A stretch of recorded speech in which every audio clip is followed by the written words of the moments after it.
Под строг надзор се одвива протокот на мигранти во Македонија.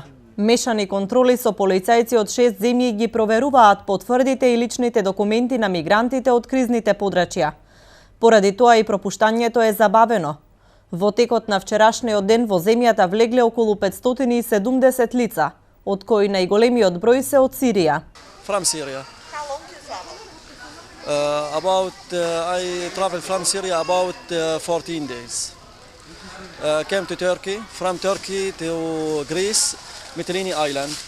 We stay in Mytilene Island about 3 days, between 2 and 3 days. Okay, then we traveled to Athena. From Athena to Idomeni on the border of the Macedonian. We stayed there because of jam and Afghans. They make like a revolution or don't have paper, and because of the decision of the United Europe, because they banned the Afghans to come to Europe. So we stayed about 3 days in Idomeni. And what do you want now? Where you want to go?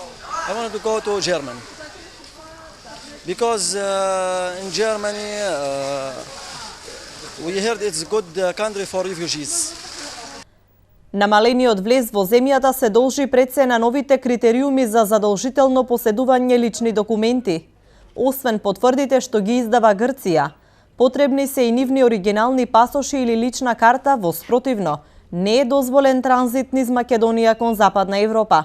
Според грчките медиуми, во моментов уште неколку илјади мигранти чекаат во Идомени, а пак не стигнува бројот и на новите автобуси кои што пристигаат на бензинската станица во Поликастро.